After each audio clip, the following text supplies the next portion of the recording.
Legend சரவணாவில் Deepavali பரிசாக பவனுக்கு ரூபாய் 1200 தள்ளுபடி. ஆச்சி ராயல் குலோப் ஜாமுன் பேக்ஸ் ஒன்று வாங்கினால் ஒன்று இலவசம். Indian Princess, the exclusive store for women. Fashion starts from 399 only with 27 outlets across Tamil Nadu. Visit your nearest store today. தமிழக அரசினுடைய முடிவில் பின்னடைவு என்பதாக எடுத்துக்கொள்வோர்கள் எடுத்துக்கொள்ளலாம். ஆனால் கீழே விழுந்தாலும் மீசையில் மண் ஒட்டவில்லை என்பதாக தமிழக அரசு தெளிவா சொல்லிட்டாங்க. தொடர்ந்து சனிக்கிழமை போயிட்டு இருந்தவங்களை தற்காலிகமாவது தடுத்தாச்சா? வெற்றியா? வெற்றி கழகத்தை தடுத்து நிறுத்துவதில் வெற்றி அடைந்தது எந்த மாவட்ட செயலாளர்? செந்தில் பாலாஜிங்கிறீங்க. சொல்லலைங்க, யதார்த்தத்துல விஜய் சொல்றாரு. விஜய் தரப்புல இருந்து ஒரு இடத்தில் கூட தவறு நடக்கலையாங்கிற ஒரு கேள்வி இருக்கு. அரசாங்க பக்கத்தில் இருந்து நாங்கள் தான் முக்கிய பொறுப்பாளர்கள், முதன்மை பொறுப்பாளர்கள் ஏத்துக்கிட்டீங்களா? விபத்துன்னு சொன்னதே தாவேகாதா? அப்புறம் எப்படி இந்த முரண்பாடுகள் இவங்க பேசுறாங்க? விபத்துன்னு சொல்லியிருக்காங்க. சதி அல்ல நான் எழுதி கொடுத்தாரு. எடப்பாடி இதுல மீண்டும் ஒரு அரசியலை செய்யறாரா? எப்படி நீங்க அதை பாக்குறீங்க? இல்ல, அரசியல் செய்யல, யதார்த்தத்தில் உள்ள வேறுபாட்டை எடப்பாடி பழனிசாமி சுட்டி காட்டுறாரு. அகில இந்திய ஊடகம் டெல்லியில் இருந்து சொன்னா மோடிக்கு என்ன ஆதரவாக போவதும், தமிழ்நாட்டில் வந்து என்ன முதல்வருக்கு ஆதரவாக போவதும் என்பதாக ஒரு பழக்கம் வச்சிருக்காங்க. சார் வணக்கம். சார் வணக்கம். தாவேக்காவுடைய தலைவருடைய பேர் சட்டமன்றத்தில் இன்னைக்கு ஒலிச்சிருக்கு. நிறைய தாவேக்காவை சுற்றி பின்னாடி ஒரு பெரிய சதுரங்க வேட்டையே நடந்துட்டு இருக்கு. அந்த விவாத களமாக சட்டப்பேரவை நடந்துச்சு. இன்னைக்கு அதிமுக தொண்டர் எம்எல்ஏக்கள் எல்லாம் கருப்பு பேண்டு போட்டுட்டு உள்ள வராங்க. இந்த சட்டமன்றத்தில் இந்த விஜயோடைய குரல் ஒலித்திருக்கிறத நீங்க எப்படி பாக்குறீங்க? ஆனா இந்த சம்பவம் ஒரு பக்கம் இருக்குல்ல. அதாவது கரூர் சம்பவம் என்பது பல்வேறு அரசியல் எதிரொலிகளை, விளைவுகளை கொடுத்துருக்குதுன்னு சொன்னால் அதில் முதல்ல ஒன்று என்னன்னு சொன்னால், உச்சநீதிமன்றத்தினுடைய நீதியரசரால் 2 நீதியரசர்களால் சொல்லப்பட்டது இந்திய துணைக்கண்டமெங்கும் மக்களுடைய மனச்சாட்சியை உலுக்கிவிட்டதுன்னு சொல்லியிருக்காங்க. அது வந்து அந்த அளவுக்கு என்ன தாவேக்காவினுடைய பெயர் வந்து போயிருக்கு. ஒன்று. 2வது, நம்ம தமிழ்நாடு சட்டசபைக்குள்ள திமுக அதிமுக என்பதாக 2 பெருங்கட்சிகள் தான் தமிழ்நாட்டை தொடர்ந்து ஆளும் என்பது வரலாற்று விதியாக இதுவரை இருந்தது. 67க்கு பிறகு உள்ள வரலாற்றில் அதில் வந்து 2 பேரும் சேர்ந்துக்கிட்டு தாவேக்காவை பற்றி பேசுவது என்ற அளவுக்கு ஒரு பதிவு போயிருக்கு. அதனால் உச்சநீதிமன்றத்திலும் சரி, தமிழ்நாடு சட்டமன்றத்திலும் சரி, என்ன தாவேக்காவை பற்றி பேசுவது, தாவேக்காவினுடைய தலைவர் விஜயினுடைய நடவடிக்கைகளை பற்றி என்ன சிலாகிப்பது, விவாதிப்பது என்பது அவர்களுக்கு மிகவும் வந்து ஒரு ஆர்வமான அரசியலை கொடுக்கும் அந்த தொண்டர்களுக்கு. அதனால் அந்த தொண்டர்கள் அரசியல் மயப்படுத்தப்படவில்லைன்னு சொல்ல முடியாது. இவர்களே வெளியில் உள்ளவங்களே அரசியல் மயப்படுத்திடுவாங்க போல் இருக்கு. அப்படி வந்து இன்றைய சட்டமன்றம் வந்து அரசியல் மயப்படுத்துவது தாவேக்காவினுடைய தொண்டர்களை. அதை வந்து விஜய் செய்ய தவறினாலும் நாங்கள் செய்கிறோம்னு செஞ்ச மாதிரி இருக்குது. இல்லை, இப்போ அதுதான் சார். இப்போ பொதுவாக வந்து இந்த களம் சட்டப்பேரவைங்கிறது இந்த வழக்கு வந்து உச்சநீதிமன்றத்தில் போயிடுச்சு. சிபிஐ விசாரணைக்கு அடுத்த கட்டம் கொடுத்துருக்காங்க. அதை இங்கே எதிர்க்கட்சி தலைவரும் விவாதிக்கலாமா, இப்போ இருக்கக்கூடிய முதலமைச்சரும் அதை பேசலாமாங்கிற ஒரு கேள்வி இருக்குல்ல சார், அது நீங்கள் எப்படி பார்க்குறீங்க? இல்லை, தாராளமாக பேசலாம். அதாவது வெளியே பொதுக்கூட்டத்திலையும் பேசலாம், ஊடகங்களையும் எழுதலாம், காட்டலாம், சட்டமன்றத்துக்குள்ளேயும் வந்து பேசலாம். அதற்கெல்லாம் உரிமை உண்டு. எது பேசக்கூடாதுன்னு சொன்னால், எது குற்றச்சாட்டுக்கள் அங்கே வந்து விவாதத்திலேயோ அல்லது சிபிஐ வழக்கிலேயோ புலனாய்விலையோ இருக்குதோ அதுக்கு உள்ளே போய் வந்து கருத்துக்களை பரப்புவது என்பது தான் வந்து தவிர்க்கணுமே தவிர பேசக்கூடாதுன்னு இருக்க முடியாது. அதனுடைய அரசியல் விளைவுகளை பேசுவது என்பது இருக்க முடியாது. அதனால தான் இன்றைக்கி வந்து ஒத்திவைப்பு தீர்மானத்தை எதிர்க்கட்சி தலைவர் கொண்டு வராரு எடப்பாடி பழனிசாமி. ஒத்திவைப்பு தீர்மானம் வழக்கமாக என்ன செய்வாங்கன்னு சொன்னால், ஒத்திவைப்பு தீர்மானம் கொண்டு வந்திருக்காங்க, அதனால் பேரவைத் தலைவர் அனுமதிக்கிறேன், நீங்கள் பேசுங்க. உடனே ஒத்திவைப்பு தீர்மானம் ஏன் அப்படின்னு சொல்லிவிட்டு அவர் ஒரு பெரிய உரை கொடுப்பார். அதற்கு பிறகு பதில் சொல்வார் முதலமைச்சர் என்பதாக சொல்லுவாங்க. சம்பந்தப்பட்ட அமைச்சரையும் கூட பேச சொல்லலாம். அது மாதிரி நடக்கலாம். ஆனால் இந்த முறை அப்படியே மாறி என்ன நடந்திருக்குன்னு சொன்னால், இவர் ஒத்திவைப்பு தீர்மானம் கேட்க, சரி அதை எடுத்துக்கொள்கிறேன், அதற்கு முன்னால் முதலமைச்சர் சில செய்திகளை சொல்லுவார் அப்படின்னு சொல்லி பேரவைத் தலைவர் வந்து அந்த முன்கூட்டி முதலமைச்சருக்கு அந்த வாய்ப்பை கொடுத்துட்றார். இதை வந்து குதிரையை வந்து வண்டிக்கு முன்னால் கட்டுவதா அல்லது வண்டியை குதிரைக்கு முன்னால் கட்டுவதா என்பது போல இருக்குது என்பதாக எதிர்க்கட்சி தலைவர் உணர்றாரு. ஆனால் நடந்த நிகழ்ச்சியை பற்றி முதலமைச்சர் சட்டப்பேரவையில் தன்னுடைய பதிவை முதலில் கொடுத்துவிட வேண்டும், அரசாங்கத்தினுடைய பங்களிப்பை என்று முனைகிறார் என்பது தெரியுது. சரியான பாதை தானா இல்லை தவறானதான்னு கேட்க. தவறு சரியே இல்லை. இதில் இப்படித்தான் செய்யணும் என்பதாக விதியில் எழுதப்படலை. வழமை என்ற பழக்கம் இருக்குல்ல, அந்த பழக்கத்திலிருந்து மாறுபட்டது என்பதாக வேணால் சொல்லலாம். அப்படி பழக்கத்திலிருந்து மாறுபட்டு செய்ய வேண்டிய நிலைமை தமிழ்நாடு அரசுக்கு வந்திருக்குது என்பதாக அதை புரிந்து கொள்ளணும். எப்படின்னு சொன்னால், இதுக்கு யார் பொறுப்பு, நடந்த 41 பேர் கொண்ட பலியானதற்கு யார் பொறுப்பு என்பது வந்துச்சுன்னா, எப்பொழுதுமே யாருமே கண்ணை மூடிக்கொண்டாலும் திறந்து கொண்டாலும் சொல்லுவாங்க அரசாங்கம்தான் பொறுப்பு. அப்போ தமிழ்நாட்டில் மு.க. ஸ்டாலின் தலைமையிலான அரசாங்கம் தான் நடந்துக்கிட்டு இருக்கு. அப்போ அந்த அரசாங்கம் தான் பொறுப்பு என்ற ஒரு உண்மை இருப்பதனால், அதுதான் யதார்த்தமாக இருப்பதனால், அந்த அரசாங்கத்தினுடைய தலைமையில் இருக்கக்கூடிய அந்த முதலமைச்சர் தான் முதல்ல அவசரமாக தன்னுடைய கருத்தை வச்சுப்படணும், அதற்கு பிறகு அவரை பேச விட்டுக்கிட்டு பிறகு பதில் சொல்லிக்கலாம் என்று முந்திக்கிட காரணமே அந்த பொறுப்பு தன்மையில் இருந்துதான்.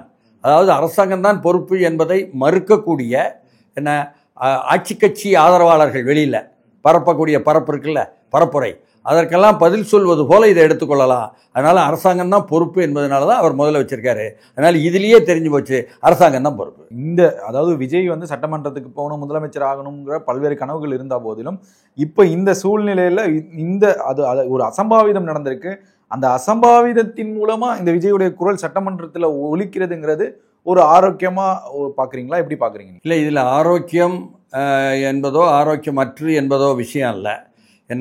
யதார்த்தத்தில் விஜய் தலைமையிலான தமிழக வெற்றிக் கழகம் ஒரு ஃபோர்ஸ், அது ஒரு சக்தி, அது ஒரு எதிர்ப்பு சக்தியாக ஆளுங்கட்சிக்கு ஆட்சி கட்சிக்கு எதிராக வந்திருக்கிறது என்பது நிரூபிக்கப்பட்டது மீண்டும் மீண்டும் இந்த சட்டமன்றத்திலும் கூட. சரி, அதே போல் இந்த சம்பவம் நிறைய விமர்சனங்கள் நடந்த நாட்கள்லேருந்து இன்னும் 15 நாட்கள் கடந்தாலும் தொடர்ந்து விவாதங்கள் தான் எல்லா இடங்கள்லையும் நடந்துட்டு இருக்கு.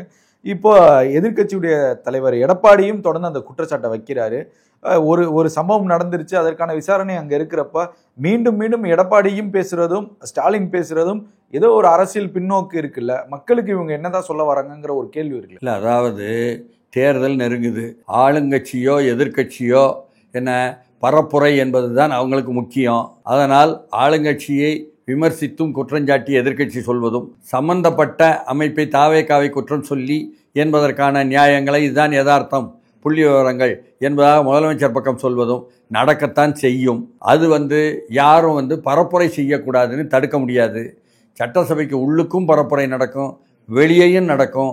வெளியே வந்தும் ஊடக சந்திப்பில் செய்வாங்க, வெளியே வந்தும் கூட்டங்களில் பேசுவாங்க. இது நடந்துதான் ஆகும் என்பதுதான் யதார்த்தம். காவல்துறை போதுமான அளவு பாதுகாப்பு கொடுக்கலங்கிறத எடப்பாடி மீண்டும் ஒரு சுட்டி காட்டுறாரு. ஆனால் முதல்வர் 606 பேர் பங்கேற்றாங்க. இதற்கு முன்பு அமுதா ஐஏஎஸ் பேட்டி கொடுக்குறப்பையும் அந்த சரியான ஒரு விளக்கத்தை அவங்க ஒரு பக்கம் கொடுத்தாங்க. இப்போ ஏடிஜிபி சொன்ன விஷயத்தையும் ஸ்டாலின் சொன்ன விஷயத்தையும் வைத்து எடப்பாடி இதில் மீண்டும் ஒரு அரசியலை செய்கிறாரா? எப்படி நீங்கள் அதை பார்க்குறீங்க? இல்லை, அரசியல் செய்யலை, யதார்த்தத்தில் உள்ள வேறுபாட்டை எடப்பாடி பழனிசாமி சுட்டி காட்டுறார். அவருக்கு பட்டதை அவர் வெளியில் ஊடக சந்திப்புலையும் சொல்கிறார். 500 பேர் இருந்தாங்க, நாங்கள் பாதுகாப்பு கொடுத்துருந்தோம் என்று பொறுப்பு டிஜிபியாக பதவியில் உட்கார்ந்திருக்கும் ஏடிஜிபி சொன்னார். ஆனால் 606 பேர் என்பதாக முதலமைச்சர் சொல்கிறாரு. முரண் இருக்கிறது என்பது எடப்பாடியினுடைய புரிதல். ஆனால் அதற்கு முன்பே அமுதா ஐஏஎஸ் இதே போல் ஊடக சந்திப்பில் இதே 600 பேர் என்று சொல்லிவிட்டார்கள் என்பது யதார்த்தத்தில் நடந்த நிகழ்வு. இப்போ என்ன தெரியுதுன்னு சொன்னால், அமுதா ஐஏஎஸ் சொன்ன அதே புள்ளி விவரத்தை தான் முதலமைச்சரும் கூட சொல்கிறார் என்றால் பொறுப்பு டிஜிபியாக இதே முதல்வரால் நியமிக்கப்பட்ட அந்த ஏடிஜிபி அவர் சொன்னது என்பது பிழை என்பதாக ஆயிப்போச்சு. காவலர்களை போட வேண்டிய பொறுப்பு உள்ளவர் காவலர்கள் எண்ணிக்கையை குறைச்சி சொல்லிவிட்டார் என்பது போல் வந்துடுது. உள்ளபடியே இன்றைக்கு அவரை ஏன் போட்டீர்கள் இன்சார்ஜ் பொறுப்பு டிஜிபியாக என்பது உச்சநீதிமன்றம் போன பிறகு, உச்சநீதிமன்றம் கேட்ட பிறகு, இல்லை நாங்கள் பட்டியலில் மூத்தவர்களுடைய பட்டியலை தாண்டணும் நோக்கம் இல்லை, அது ஒரு கேஸ் இருந்துச்சு, அதனால் நாங்கள் அப்படி அதுவரை தலைமை போலீஸ் அதிகாரி ஒருத்தர் இருக்கணுமே என்பதற்காக போட்டுட்டோம் என்பதாக சொல்லிவிட்டு மறுபடியும் நாங்கள் யூபிஎஸ்சியுடன் சேர்ந்துக்கிட்டு போகிறோம்னு இங்கே உள்ள தலைமை செயலாளரையும் பார்த்து பேசி அதற்கு பிறகு மறுபடியும் முதல் 3 பேரில் ஒருத்தரை போட போகிறாங்கங்கிற கட்டம் வந்துட்டு, அதனால் நாம் இதுவரை தூக்கி பிடித்த அந்த பொறுப்பு ஏடிஜிபி இருக்கார அவரை கைவிட்டுருவோம்னு முதலமைச்சர் நினச்சிட்டாரு என்று அவர் சொன்ன செய்தியும் கூட மறுத்து சொல்வதற்கு சட்டசபையில் பதிவு பண்ணிட்டார் என்று நம்ம எடுத்துக்கலாம்ல. சார் இப்போ அதே போல் சார் நம்ம இந்த பொறுப்பு டிஜிபி போட்டிருக்காங்க. இப்போ அதுதான் நீங்கள் சொன்ன மாதிரி வந்து சீனியரிட்டி பார்த்து தான் அதை இது பண்ணுறாங்க, இம்ப்ளிமெண்ட் பண்ணுறாங்க. இருந்தாலும் இது வந்து தமிழக அரசுக்கு ஒரு பின்னடைவு தானே. இந்த பொறுப்பு டிஜிபியை வைத்து ஒரு சம்பவம் நடந்திருக்கு அப்படிங்கிறப்போ இது காவல்துறையோட ஒரு தோல்வின்னு எடுத்துக்கலாமா? அந்த துறை வந்து ஸ்டாலினிடம் தான் இருக்குது. அப்போ ஸ்டாலினுக்கு அந்த நிர்வாக திறனில் காவல்துறை இதெல்லாம் சரியா இல்லைங்கிற மாதிரி அந்த பார்வை இருக்கு சார். அந்த விஷன் எப்படி? தமிழக அரசினுடைய முடிவில் என்ன பின்னடைவு என்பதாக எடுத்துக்கொள்பவர்கள் எடுத்துக்கொள்ளலாம். ஆனால் கீழே விழுந்தாலும் மீசையில் மண் ஒட்டவில்லை என்பதாக தமிழக அரசு தெளிவாக சொல்லிட்டாங்க. எப்படின்னு கேட்டால் அந்த உச்சநீதிமன்றத்தில் போய் சொன்னாங்களே, அதுதான் அது. டிஜிபி வந்து ஒரு மாற்றம் வேற ஒரு ஆள் போடலை, ஒரு பெரிய இஷ்யூ ஆகிருக்கு, லா அண்ட் ஆர்டர் இஷ்யூ. இன்னும் அரசியல் தேர்தல் நெருங்க எந்த வித மாற்றமான நடக்கலாம். ஏன் இன்ன வரைக்குமே வந்து ஒரு டிஜிபி நியமிக்கிற தமிழக அரசு தயங்குதுங்கிற ஒரு கேள்வி. இல்லை போட போகிறாங்க, அது சொல்லிட்டாங்க. அவங்க யூபிஎஸ்சியுடன் தலைமைச் செயலாளர் அமர்ந்து உட்கார்ந்து பேசியதில் அதில் வந்து தேர்வு செய்துட்டாங்க. அதில் வந்து ஒரு 3 பேரோ என்னமோ சொல்லி அதில் ஒருத்தரை கொடுக்க போகிறாங்க, அது போட்டுருவாங்க. அதே போல் தாவேக ஆதரவாளர்கள் டிஜிபி வந்து ஒரு பத்திரிகையாளர் சந்திப்பு நடத்துகிறாரு அந்த சம்பவத்தில். அதில் பத்திரிகையாளர்கள் பல கேள்விகளை கேட்குறாங்க. அதை பாதியிலே எந்திரிச்சு அவர் போகிறாரு. அதுக்கப்புறம் தான் அமுதா ஐஏஎஸை வைத்து ஒரு விரிவான ஒரு பத்திரிகையாளர் சந்திப்பை நடத்துகிறாங்க. இந்த வித்தியாசத்தை நீங்கள் எப்படி சார் பார்க்குறீங்க? இன்றைக்கி ஊடகங்கள் தவிர சமூக ஊடகங்கள் எந்த செய்தியையும் பிரபலப்படுத்திடுறாங்க. அப்படி வந்து அரசுக்கு எதிரான பல்வேறு கேள்விகள் எந்திரிச்சிருச்சு. வெறும் தாவேகா பற்ற மட்டும் வந்து குற்றம் சாட்டலை, எடப்பாடி பக்கத்தில் மட்டும் குற்றம் சாட்டலை, வெளியில் வந்து பரவிருச்சு. வழக்கமாக செய்கிற மாதிரி ஆளுங்கட்சி தன்னுடைய கூட்டணி கட்சிகள் மூலமாக பதில் சொல்வது என்பது இதில் வந்து முடியலை. அதனால என்ன செய்ய வேண்டியிருக்குது என்று வரும்பொழுது தான் சரி டிஜிபியை வச்சு ஒன்று கொடுப்போம், இன்சார்ஜை வச்சு, அதுக்கப்புறம் இவரை வச்சுக்கிட்டு ஒன்று கொடுப்போம், அமுதா ஐஏஎஸ் வச்சுக்கிட்டு, அதுவும் காணாதா கான்கிரீட்டாக அந்த மாவட்ட செயலாளரை வச்சுக்கிட்டு என்ன முன்னாள் அமைச்சரை வச்சுக்கிட்டு ஒரு விளக்கம் கொடுப்போம். என்ன குறிப்பாக வந்து அவர் ஒரு உளவுத்துறையினுடைய அதிகாரி போல் 16வது நிமிடம் அவர் பேசத் தொடங்கிய பிறகு முதல் செருப்பு வந்தது. அதற்கு பிறகு என்ன அவர் வாக்குறுதிகளை பற்றி பேசும் பொழுது 2வது செருப்பு வந்தது.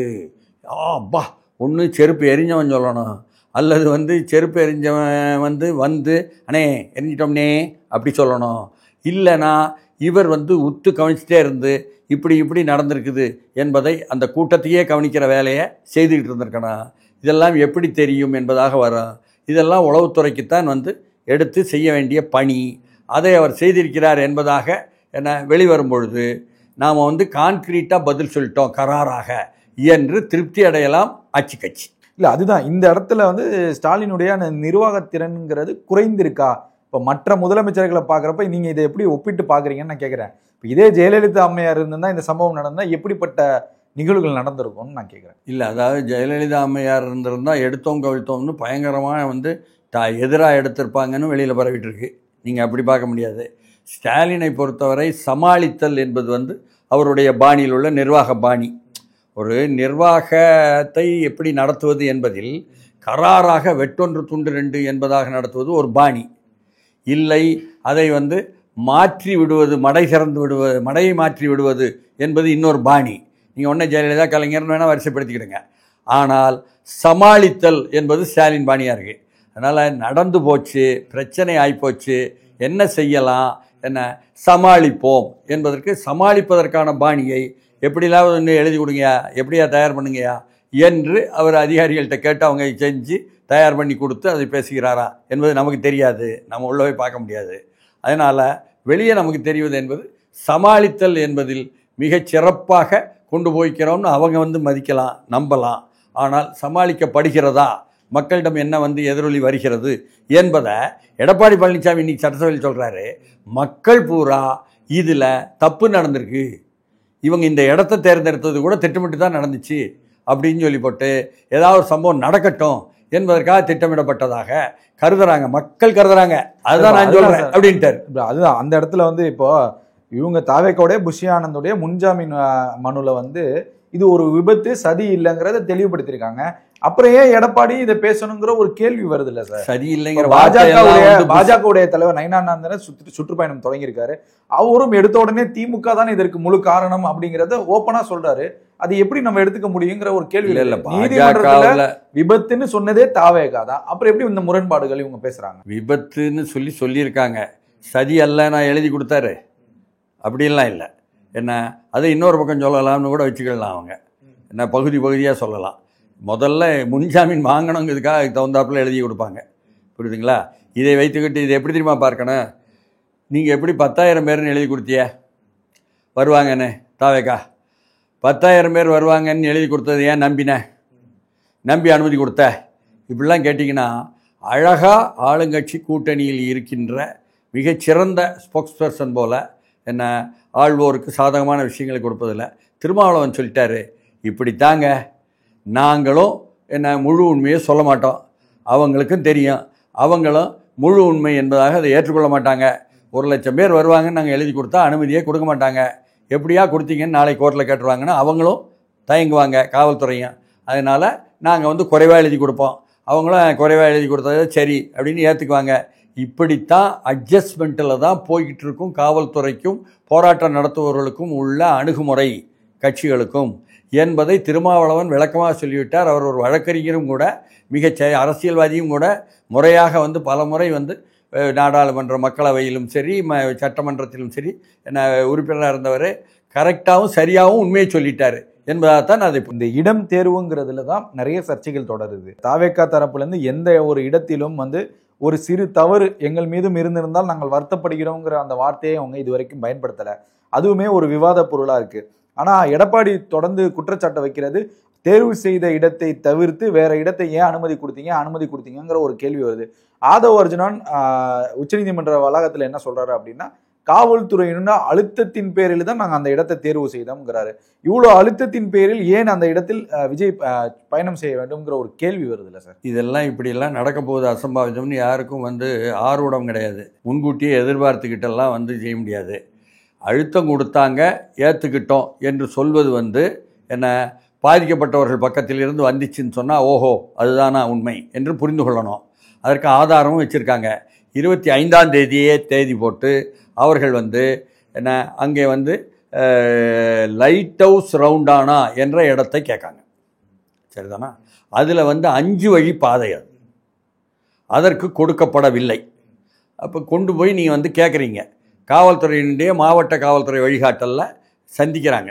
பார்த்துட்டு இந்த இடம் நாங்கள் கொடுக்க முடியாதுங்க என்று சொல்கிறாங்க. வேலுச்சாமிபுரத்தை வாங்கிக்கிடுங்க என்று சொல்கிறாங்க.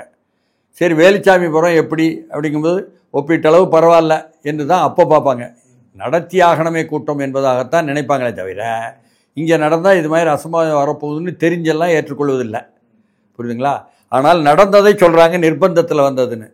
இதை வந்து எப்படிடா லைட் ஹவுஸ் கேட்டாங்க அவங்க ரவுண்டானாவை, நீங்கள் வேலுச்சாமிபுரம் கேட்டீங்க என்பதை அதிமுகவினுடைய வழக்கறிஞர் பிரிவு தலைவர் என மாநிலங்களவை உறுப்பினரான இன்பதுரை சொல்லும் பொழுது நீங்கள் வந்து ஏற்கனவே இதை வந்து கொடுக்காமல், எங்களுக்கு கூட கேட்ட பொழுது கொடுக்காமல் இப்படி மாற்றி கொடுக்குற வேலை பார்த்துருக்கீங்க என்பதை வந்து அவர் சுட்டி காட்ட உடனே, ஆனால் உங்களுக்கு மட்டும் கொடுத்தீங்க திமுக காரங்களுக்கு என முதலமைச்சரும் துணை முதல்வரும் பேசினார் அதில் என்பதாக அவர் சொல்ல, உடனே அரசாங்கம் இமீடியட்டாக மறுநாளே ஃபேக்ஸ் செக் என்பதாக ஒரு விங், ஒரு அணி இருக்குது தமிழக அரசாங்கத்திட்ட.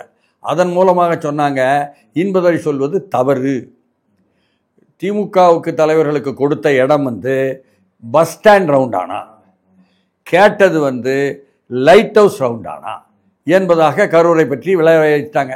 இதை மறுபடியும் இன்பதுரைட்ட கேட்டால் அது சரிங்க, ஆனால் நாங்கள் கேட்டோமே அந்த பஸ் ஸ்டாண்ட் ரவுண்டானாவை, அதை எங்களுக்கு கொடுக்காம வேலுச்சாமிபுரத்தில் போய் எங்களை தள்ளினீங்களே என்பதாக அவர் இன்பதுரை கேட்டு, இதற்கு ஃபேக்ட் செக்கில் எங்களுக்கு பதில் இல்லையேன்னு கேட்குறாரு. புரியுதுங்களா? அவர்கிட்ட நம்ம விசாரித்த பொழுது அப்படி சொல்கிறாரு. அதனால் இதையும் கணக்கில் எடுக்கணும். இப்போ என்னன்னு சொன்னால், 5 வழிச்சாலை உள்ள இடத்துல கொடுத்துருந்தா ஓடி போகும்பொழுது எல்லா வழியிலையும் ஓடி இருப்பாங்க, தடுப்பு இல்லாமல் இருந்தால். அப்போ வந்து பக்கத்தில் அந்த அமராவதி நதி இருக்குது, அதை ஒட்டி வந்து ஆபத்து வந்துடலாம், உள்ளுக்கு வந்து ஒரு பெட்ரோல் பங்க் இருக்குது, ஆபத்து வந்துடலாம் என்பதாக அமுதா ஐஏஎஸ் ஒரு விளக்கமும் கொடுத்துட்டாங்க. அப்போ முன்கூட்டி அசம்பாவிதம் நடந்த பிறகு தங்களை தயாரித்துக் கொள்வதும் தங்களை தற்காத்துக் கொள்வதும் நியாயப்படுத்திக் கொள்வதும் சமாளித்துக் கொள்வதற்குமான அணுகுமுறை என்பது அதிகாரிகள் மூலமும் செய்யப்பட்டு விட்டது, ஊடக சந்திப்பு மூலம் பொதுமக்கள்கிட்ட. அப்போ பொதுமக்கள்கிட்ட மாறி மாறி பரப்புவது என அதன் மூலம் கட்சி சார்பற்ற வாக்குகளை தங்கள் பக்கம் இழுப்பது என்ற தேர்தலுக்கான தயாரிப்புன்னு இதை புரிஞ்சுக்கணும். ஒட்டுமொத்தமாக எல்லா தரப்புலேருந்து திமுகவுக்கு அடிக்கிற மாதிரியான சில இடங்கள் நடக்குது. எல்லாமே சேர்ந்து திமுகவை அடிக்கிற மாதிரி ஒரு பிம்பம் தோணுது. இப்போ நம்ம ஒரு பொதுவான ஒரு கேள்வி எப்படி வருது அப்படின்னா, சரி திமுக தரப்புலேருந்து அது தவறு இது தவறு சொல்றீங்க, விஜய் தரப்புலேருந்து ஒரு இடத்தில் கூட தவறு நடக்கலையாங்கிற ஒரு கேள்வி இருக்குல்ல சார்? அது சரிங்க. ஒரு அரசியல் விமர்சகராக நீங்கள் எப்படி பார்க்குறீங்க? நீங்கள் முதல்ல அரசாங்க பக்கத்தில் இருந்து நாங்கள் தான் முக்கிய பொறுப்பாளர்கள், முதன்மை பொறுப்பாளர்கள் ஏற்றுக்கிட்டீங்களா? அதற்கு பிறகு தான் நீங்கள் ஐயா நீங்கள் வந்ததுலேயும் பிரச்சனை இருக்குதுன்னு சொல்லணும். பிரச்சனை இருக்குது எதை சொல்கிறாரு? சட்டமன்றத்திலேயே முதலமைச்சர் தாமதமாக வந்தது என்ற கருத்தை சொல்கிறாரு. அப்போ தாமதமாக வந்தது என்பதே 3 மணியிலிருந்து 10 மணி வரை என்று எழுதுபூர்வமாக அரசாங்கத்து போலீஸுக்கும் என்ன விஜய் கட்சிக்காரங்களுக்கும் எழுத்துப்பூர்வமாக வந்திருக்குதே, அதை நாம் எடுத்துக்கொண்டு விவாதிக்கணுமா? ஊடக சந்திப்பில் 12 மணிக்கே வந்துடுவார் அப்படின்னு சொல்லி அவங்க பொதுச் செயலாளர் சொல்லி மக்களை உசுப்பேற்றி விட்டது என்பதைத்தான் இப்பொழுது வந்து குற்றமாக சொல்கிறாங்க. அப்போ எதை அதிகாரபூர்வமாக எடுத்துக்கொள்ளும் ஒரு நீதிமன்றம் நாளைக்கு? எது நீண்ட காலம் நிற்கும்? அவங்க என்ன தேவை சொல்லிட்டு போவாங்கங்க அரசியல்வாதிகள் என்ன. ஆனால் எழுத்துப்பூர்வமாகவும் அதிகாரபூர்வமாகவும் 3 மணி டு 10 மணி தானே, அதனால தானே 7 மணி என்பது தாமதம் அல்ல என்ற வாதம் தான் எடுபடும். ஆனால் சட்டமன்றத்தில் தாமதமாக வந்தது எவிடன்ஸ் அதுதானே. நீங்கள் வந்து இவர்கள் முன்கூட்டி 12 மணிக்கே வந்துடுவாருன்னு நினச்சிருக்கலாம், அல்லது 12 மணிக்கே வந்துடுவாருன்னு சொன்னால் தான் ஜனங்கள் வந்து மெல்ல மெல்ல நிதானமாக வருவாங்க, அது 1 மணி 2 மணி ஆயிரும்னு நினச்சிருக்கலாம், அல்லது முன்கூட்டியே மக்களை திரட்டி வந்து உசுப்பேற்றி விடுவோம்னு நினச்சிருக்கலாம். இல்லை நாமெல்லாம் திரைத்துறையிலிருந்து வந்திருக்கக்கூடிய ஒரு தலைவருடைய கட்சியை சேர்ந்தவங்க, அதனால் முன்கூட்டியே வந்து அப்படியே மோமெண்டம் பிக்கப் பண்ணிடணும் என்று நினச்சிருக்கலாம். அது வந்து விவாதத்திற்குரிய விஷயம், அது வேறு. அது மட்டுமே தீர்மானகரமானதா என்பது இடத்தை பற்றிய விவகாரம் இருக்குது, என்ன காவல்துறை எவ்வளோ தூரம் போட்டிருக்காங்க என்ற விவகாரம் இருக்குது. இப்படி பல்வேறு விஷயங்கள் சேர்ந்து தான் இருக்குது. இதற்கு தான் நாம் வந்து சொல்வதே என்னன்னு சொன்னால், இதற்கு முன்னால் இதே மாதிரி அனுபவம் இருக்கா இல்லையா? திமுக ஆட்சியில் 4.5 ஆண்டுகளாக ஆண்டு கொண்டிருக்கின்ற மு.க. ஸ்டாலின் தலைமையிலான ஆட்சிக்கு அனுபவம் இருக்கா இல்லையா என்பதில்தான் சென்ற ஆண்டு 2024ஆம் ஆண்டு அக்டோபர் 6ஆம் தேதி தலைநகர் சென்னையில் நடந்த மெரினாவில் நடந்த இந்திய அரசாங்கத்தினுடைய விமானப்படையினுடைய சாகச நிகழ்ச்சியில் 5 பேர் பலியானார்கள். அதற்கு காரணமும் என்ன? அவர்களுக்கு வந்து இந்த நீர் பிடிப்பு இது இல்லை, என்ன டீஹைட்ரேஷன் இருந்துச்சு, போதுமான அளவு உடலில் வந்து இல்லாததுனால உள்ள மூச்சு திணறல்கள்லாம் வருது. அது மட்டும் இல்லாமல் கூட்ட நெரிசல் 2 சேர்ந்து தான் அந்த மரணங்கள் இன்றைக்கி சம்பவித்தன என்பதெல்லாம் வெளியே வந்துருச்சு. அப்படி இருக்கும் பொழுது அதை நீங்கள் ஏற்கனவே இந்த அனுபவங்களிலிருந்து பட்டறிவில் இருந்து பெற்றீர்களா? அனுபவத்தை அதில் வந்து காவல்துறையின் பங்களிப்பு என்ன என்பதையும் எடுத்தீர்களா? ஒரு பக்கத்தில் வந்து என்ன அவர்கள் வந்து மறிக்கப்பட்டு ஒரு பக்கம் மட்டுமே வெளியேறும் பொழுது நடந்ததே என்பதை புரிந்தீர்களா?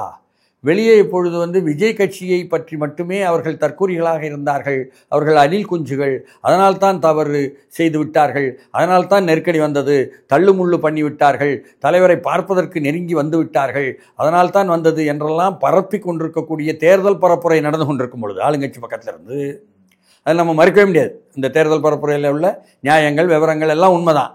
இங்கே என்ன விமான சாகச நிகழ்ச்சி முடிந்த பிறகு வீட்டுக்கு போகிறவங்க தான் படித்த பெரியவங்க உட்பட அவர்கள் வந்து 5 பேர் இறந்திருக்காங்கன்னு சொன்னால் அதற்கு எந்த ஒரு ஆய்வும் செய்யவில்லை, அதற்கான காரணங்களையும் அரசாங்கம் விளக்கவில்லை. ஊடகங்களும் பெருசாக வரல.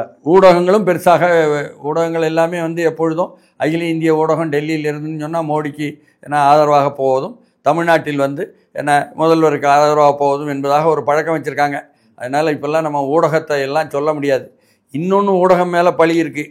என்ன வருகிறார் வருகிறார் விஜய் வருகிறார், இந்த பார் வருகிறார் அப்படின்னு சொல்லி போட்டு பில்டப் பண்ண தங்களுடைய டிஆர்பியை ஏற்றுக்கிட்டு கமர்ஷியலாக செஞ்சதுனாலையும் காரணம்ங்கிறான். அதுவுமே ஒரு குற்றச்சாட்டை விமர்சனம் ஆயிட்டு இருக்கு. ஒரு பொலிட்டிக்கல் நியாயம் இருக்கு பண்ணிட்டாங்க அப்படிங்கிற ஒரு அதுலேயும் நியாயம் இருக்கு. எல்லாரும் கமர்ஷியலாக அவங்கவுங்க பார்த்தாச்சுன்னு சொன்னால் பொதுமக்கள் வந்து பாதிக்கப்படுவாங்க. நான் கேட்க வருவதே 5 பேர் பலியான அந்த 2024 அக்டோபர் 6 பற்றி உங்களுக்கு ஆய்வு எடுத்திருந்தால் நீங்கள் அப்போவே ஒரு SOP என்று சொல்லக்கூடிய ஸ்டாண்டர்டு ஆப்ரேஷன் ப்ரொசீஜர் என்று சொல்லக்கூடிய அந்த அணுகுமுறையை எடுத்திருப்பீங்க. அது கரூருக்கு உதவி இருக்கும். அதனால 8 மடங்கு அதிகமான பலிகளை ஏற்படுத்தும் அளவுக்கு அதை கண்டுகொள்ளாமல் விட்டது என்பது அரசாங்க பொறுப்பா? அங்க விஜய் எல்லாம் கட்சி எல்லாம் வரல ஆளை கூட்டிட்டு. அதுதான் நான் உங்கள்ட்ட முன்னாடியே அந்த கேள்வியா கேட்டேன். ஸ்டாலினுக்கு அந்த நிர்வாக திறனுங்கிறது குறைந்திருக்காங்க. எடப்பாடி இப்ப என்ன சுட்டி காட்டுறாரு அப்படின்னா, ஏற்கனவே 4 மாவட்டங்கள்ல தாவேக்காவுடைய கூட்டம் நடந்திருக்கு. நீங்க அந்த கூட்டத்தை பார்த்திருக்கீங்க. நடந்த விபத்துகள்லாம் உங்களுக்கு முன்கூட்டியே தெரியும். அந்த முன்னெச்சரிக்கையை ஏன் கரூர்ல செய்யலைங்கிறத எடப்பாடி கேட்கிறாரு. எடப்பாடி கேட்குறாருங்க. ஆனால் தேர்தல் அரசியலில் இந்த சனிக்கிழமை போய் பரப்புரை செய்கிறாருல்ல விஜய், அது வந்து பெரிய அளவுக்கு அவருக்கு உள்ள பிரபலத்தை வச்சு கூட்டமும் வருதில்ல. அதில் அவர் சில பாயிண்ட்டுகளை குறைவான நேரம் பேசினாலும் தூக்கி போட்டுடுறாருல்ல. அது நேரடியாக வந்து மக்கள் சம்மந்தப்பட்டதும் அந்த வட்டாரம் சம்மந்தப்பட்டதும் அமைச்சர்களுக்கு எதிரானதும் ஆட்சிக்கு எதிராகவும் என்ன போய் மக்கள்கிட்ட போய் சேர்ந்துருதில்ல இவ்வளோ வேகமாக. அப்போ அதை எப்படி தடுப்பது? இது வந்து ஆளுங்கட்சிக்கு உள்ள தேவை உண்டா இல்லையா? அப்போது KN நேரு மாவட்ட செயலாளராக இருக்கும் என்ன நிர்வாக பொறுப்பில் நிர்வாக திறமை வாய்ந்தவர் இருக்கும் திருச்சியில், அவரை ஒட்டியே உள்ள பெரம்பலூரில் எல்லாம் அரியலூரில் என்ன பெரம்பலூர்லேயும் கூட்டம் வந்துச்சு. அதனால் அதையும் சேர்த்து தான் என்ன அவருடைய மகன் தான் இப்போ MP, அதனால் அவருக்கு செல்வாக்கு உண்டு. ஆனால் அந்த இடத்தில் அப்படி எதையும் நேரு பக்கத்திலிருந்து வரவும் இல்லை, எதுவும் அசம்பாவிதம் நடக்கவும் இல்லை. அதற்கு அடுத்து திருவாரூரில் பூண்டி கலைவாணன் ஒரு மகத்தான வலுவான ஒரு தலைவர், அவர் மாவட்ட செயலாளராக இருக்கின்ற திருவாரூரிலும் என்ன கூட்டம் நல்லா கூடிச்சு. இதே மாதிரி தான் வந்துச்சு. என்ன திமுகவில் இருந்தே கூட பட்டியலின மக்கள் என்ன திமுக CPI CPMலிருந்து அப்படியே இந்த பக்கம் போயிருக்காங்க. முன்னாள் என்ன கம்யூனிஸ்ட் கட்சியினுடைய அந்த பகுதியினுடைய சட்டமன்ற உறுப்பினர் மகன்தான் பொறுப்பே எடுத்திருக்காருலாம் சொல்கிறாங்க. ஏன்னா இவ்வளோ தூரம் இல்லைங்க வரும்பொழுது நீங்கள் வந்து அதையும் எப்படி பார்க்க வேண்டியிருக்குதுன்னு சொன்னால், அவரும் பூண்டி கலைவாணலும் அப்படி வந்து எதையும் தடுப்பதற்கு வேலையை செய்யலை. அப்போது நிர்வாக திறமை உள்ள மாவட்ட செயலாளர் KN நேருவா, நிர்வாக திறமை உள்ளவர் பூண்டி கலைவாணனா அல்லது செந்தில் பாலாஜியா அப்படின்னு கட்சிக்குள்ள ஒரு விவாதம் வரும்ல. அப்போ தொடர்ந்து சனிக்கிழமை போயிட்டு இருந்தவங்கள தற்காலிகமாவது தடுத்தாச்சா வெற்றியா? அப்போ வெற்றி கழகத்தை பரப்புரையை தடுத்து நிறுத்துவதில் வெற்றி அடைந்தது எந்த மாவட்ட செயலாளர்? அப்படி பாருங்க. அப்படி செந்தில் பாலாஜிங்கிறீங்க. நான் சொல்லலைங்க, யதார்த்தத்தில் விஜய் சொல்கிறாரு 4 இடத்துலையும் போய் வந்தோமே, அங்கெல்லாம் நடந்துச்சா? 5 இடத்துலையும் இங்கே தானே நடந்துச்சுன்னு கேட்குறாரு. அப்போது அங்கே உள்ள மாவட்ட செயலாளர்களுடைய பொறுப்பு என்பது இங்கே உள்ள மாவட்ட செயலாளருடைய பொறுப்பு என்பதையும் இந்த இடத்தில் உள்ளவர்களுடைய பொறுப்பு தான் சார். அதுதான் இப்போ செந்தில் பாலாஜி மேலே ஏற்கனவே வழக்கு இருக்குது. இந்திய அளவில் அறியப்பட்ட ஒரு அமைச்சராக இருந்தார், ஒரு அரசியல்வாதியாகவும் இருந்தார். இந்த இடத்துல ஏதாவது அசம்பாவிதங்கள் நடந்தால் இன்னும் கொஞ்சம் ஹைப்பாக இருக்குமேன்ட்டு ஏன் இவங்க நம்பி இருக்கக்கூடாதுங்கிற ஒரு சந்தேகத்தின் பார்வையில் திமுக தரப்பு ஆதரவாளர்கள் பேசுகிறாங்க. எப்படி? அதாவது அசம்பாவிதத்தை வேண்டுமென்றே விஜய் வந்து உருவாக்கி இருக்கார். அது இந்த இடத்துல தான் இன்னொரு கேள்வி. இதற்கு நமது முதலமைச்சர் பதில் சொல்லிட்டார். இதுக்கு தான் நான் இன்னொரு கேள்வியும் கேட்குறேன். சில பத்திரிகை ஆசிரியர்கள் வெளிப்படையாக வீடியோ போடுறாங்க. சில விவாத தொலைக்காட்சிகள்லேயே வந்து ஜனநாயகனுடைய ஷூட்டிங் நடந்துச்சு, 63 ட்ரோன்கள் ஏன் பறந்துச்சுங்கிற ஒரு கேள்வியை அங்கே வைக்கிறாங்க. இதை கரூரில் நிகழ்த்தி இருந்தால் சரியாக இருக்குங்கிறதா வியூகம்ங்கிறத சுட்டி காட்டுறாங்க. இல்லை, அந்த கேள்விகள் எல்லாம் கேட்கட்டும், அது பரப்புரைக்கு உதவியாக இருக்கட்டும், 2 பக்கமும் தேர்தல் அரசியல் பண்ணட்டும், அவங்க இஷ்டம். ஆனால் முதலமைச்சர் இந்த கேள்விக்கெல்லாம் பதில் சொல்லிட்டாரு. எந்த கட்சி தலைவனும் தன்னுடைய தொண்டர்கள் சாகதை விரும்ப மாட்டார். முதலமைச்சர் வரியிலே அடிச்சிட்டார். இப்போ முதலமைச்சர் இவங்களுக்கு எல்லாருக்கும் பதில் சொல்லியாச்சு. போதுமா? வேற யார் சொல்லணும் தமிழ்நாட்டில்? ஏன்னா திமுக தலைவரே சொல்லிட்டாரு. அவரும் தளபதி என்பதாக வர்றாரு, தாவேகா தலைவரும் இவரும் தளபதி என்பதாக வந்திருக்காரு திமுக தலைவரா. அதனால தளபதி அந்த தளபதிக்கு எதிராக வந்த அந்த பரப்புரையை உடைத்து விட்டார் அப்படின்னு நான் எடுத்துக்கிறேன். அதே போல சில இந்த உடற்கூறு ஆய்வு இந்த மாதிரி விஷயங்கள்லாம் வந்து எடப்பாடியும் குற்றச்சாட்டு வைக்கிறார். நிறைய சந்தேகங்களும் நிறைய பேர் வச்சுட்டாங்க. இப்போ முரசொலியில் இன்னைக்கு ஒரு ஒரு ஒரு செய்தி வந்திருக்கு. விஜய் தாவேக்கா கொல்லும் நீதி வெல்லுமா ஆனா அப்படிங்கிறத ஒரு தலைப்புல அவங்க ஒரு விஜய்க்கு எதிராக ஒரு கண்டனங்களை தெரிவிச்சிருக்காங்க. தொடர்ந்து இந்த மாதிரி இருக்கு. ஒரு பக்கம் விஜய்க்கு எதிராக, ஒரு பக்கம் இந்த மாதிரி ஒரு பிம்பங்கள் போய்கிட்டு இருக்கு. அதற்கு ஆதரவாக சில ஊடகங்களும், அதை நான் சொன்னால ஜனநாயகன் ஷூட்டிங் அந்த மாதிரி ஒரு குற்றச்சாட்டுகள், இந்த ட்ராக் கூட அந்த லெவல் அப்படியே மாறுதுங்கிறத நான் சொல்றேன் உங்ககிட்ட. இல்லை, இது அரசியலான்னு நான் கேட்குறேன். இது எழுத்து பிழையான்னு தெரில. தாவேக்கா சொல்லும் அப்படின்னு சொல்லியிருந்தாங்கன்னா என்ன நீதி வெல்லுமா, நீதி வெல்லும்னு அவர் போட்டதுனால என்ன அவருடைய எக்ஸ் பக்கத்தில் கேட்டிருந்தா பரவாயில்ல. தாவேக்கா கொல்லும்னு அந்த சானா வந்து காணாவாக மாறிடுச்சுன்னு நினைக்கிறேன். ஏன்னா தாவேக்கா கொல்லும்னு சொன்னால் கொலைன்னு அர்த்தம்.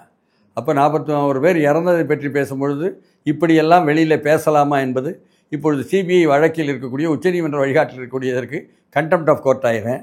அது வேற என்னதான் தெரியல. அதனால் சொல்லும்னு சொல்லியிருப்பாங்க, நினச்சிருப்பாங்க. அவங்க வந்து கொல்லும்னு அது வந்து தப்பாக விழுந்துருச்சு அப்படின்னு சொல்லி போட்டு நாம் நியாயப்படுத்திடுவோம். எதுக்கு? திமுக ஒரு பெரிய பாரம்பரிய கட்சி, அதை போய் ஏன் புண்படுத்தணும் என்பதாக தோடுது எனக்கு. அது ஒரு பக்கம். இப்போ போஸ்ட்மார்ட்டத்தை பற்றி சொன்னீங்க. எதிர்க்கட்சி தலைவர் சட்டமன்றத்தில் பேசியதும் சரி, வெளியே வந்ததும் சரி, எப்படி முடிச்சிங்கன்னு கேட்குறாரு. நமக்கு அறிந்த விஷயம் அளவுக்கு எடுத்தால் தாராளமாக என்ன சேலத்தில் இருந்தும் திண்டுக்கல்லில் இருந்தும் மருத்துவர்கள் வந்தார்கள், 10 மருத்துவர்களுக்கு மேல் ஈடுபட்டார்கள் என்பதும், அதே வந்து மாவட்ட ஆட்சித்தலைவருடைய வழிகாட்டல் கொடுக்கப்பட்டு என்ன வந்தது என்பதும், அதனை ஒட்டி 3 மேசைகள் இருந்ததாக மா சுப்பிரமணியம் என்ற அமைச்சர் சொல்கிறார் என்பதனால் அதில் வந்து அப்படி என்ன 41 காலை வரையோ மாலை மதியத்துக்குள்ளேயோ செய்ய முடியும் போஸ்ட்மார்ட்டம் என்பதாக நமக்கு புரியுது. அதனால் அதை வந்து நாம் குறை சொல்ல முடியாது. வேணும்னா எத்தனை மணிக்கு கலெக்டருடைய ஆர்டர் வந்துச்சு என்ற நேரத்தை பார்த்து இவங்க ஆட்சி மூலமோ மற்றதோ கேட்டு வாங்கி அதை ஒட்டி அதை பேசலாம். புரியுதுங்களா? அதனால் அதில் பெரிய பிழை இருக்க முடியாது. ஆனால் இது எதிர்க்கட்சி தலைவர் எதை பேசியிருக்கணும்? சட்டமன்றத்தில் பேசும்பொழுது ஆதாரபூர்வமாக போஸ்ட்மார்ட்டத்தை பற்றியுள்ள ஆய்வு எடுத்துகிட்டு வந்திருக்கணும். போஸ்ட்மார்ட்டம் எல்லாமே இந்திய துணைக்கண்டம் எங்கும் எப்பொழுதெல்லாம் ஒரு மரணம் சந்தேகத்திற்கு உள்ளாக்கப்படுகிறதோ அதுதான் போஸ்ட்மார்ட்டம் பண்ணுவாங்க. அப்படி போஸ்ட்மார்ட்டம் பண்ணும்பொழுது நீங்கள் வந்து கம்ப்ளீட்டாக வந்து வீடியோ எடுங்க என்று உச்சநீதிமன்ற டைரக்ஷன் இல்லை, அது எடுத்திருக்கோன்னு சொல்லி மாசு சொல்லிட்டாரு சார் சட்டப்பேரவையில். அப்படியா? ஆமாம், எடுத்திருக்காங்கன்னா அந்த பிரச்சனை சால்வ்டு. இல்லை அது வேலை செய்யலை சரியா என்று சொல்லி ஒரு கருத்து வந்துகிட்டு இருக்கு என்று சொன்னால் அது கேள்விக்குரியதாக மாறி அதை சிபிஐ விசாரிக்கிறாங்க, அதில் தெரிஞ்சிடும் வந்துடும். அதே போல் என்ன நீங்கள் வந்து சொந்தக்காரங்களை, இறந்தவருடைய சொந்தக்காரங்களை, பிளட் ரிலேஷன் என்ற இரத்த உறவுகள் யாராவது வந்து ஆமாங்க எங்கள் வீட்டு பையன்தான், ஆமாங்க என் தங்கச்சி தான், ஆமாங்க என் மனைவி தான் என்பதாக அடையாளம் கண்ட பிறகு அவங்கள்ட்டையும் கையெழுத்தை வாங்கிட்டு பிறகுதான் போஸ்ட்மார்ட்டத்தை தொடங்கணும். இது செய்யப்பட்டதா என்று கேட்டால் அப்படி செய்யப்பட்டதற்கான கருத்துக்கள் வெளியில் வரல. ஆனால் முடிந்த பிறகு அவர்களிடம் கையெழுத்து வாங்கி அவர்கள்ட்ட உடனே கொடுத்து கிரிமேஷன் கிரவுண்டுக்கு அனுப்பப்பட்டார்கள் என்றும் எரியூட்டல் செய்யப்பட்டது என்றும், அதனால் மீண்டும் என்ன புதைத்திருந்தால் என்ன திருப்பி எடுத்து என்ன வந்து போஸ்ட்மார்ட்டம் பண்ணலாம். மறு போஸ்ட்மார்ட்டம் நீதிமன்றத்தில் போய் வாங்கிக்கிட்டு வந்து தீர்ப்பேன். இனிமேல் பண்ண முடியாதுங்கிற அளவுக்கு அதுலேயும் முற்றுப்புள்ளி வைக்கப்பட்டு செஞ்சிருச்சு. இதெல்லாம் அவசரத்தில் தற்செயலாகவும் இயல்பாகவும் நடந்ததா இல்லையா என்பதும் கூட அந்த சிபிஐ வழக்கில் விவாதிக்கப்பாங்க. இவ்வளோ நேரம் பல்வேறு கேள்விக்கு பதில் தமைக்கு நன்றி சார்.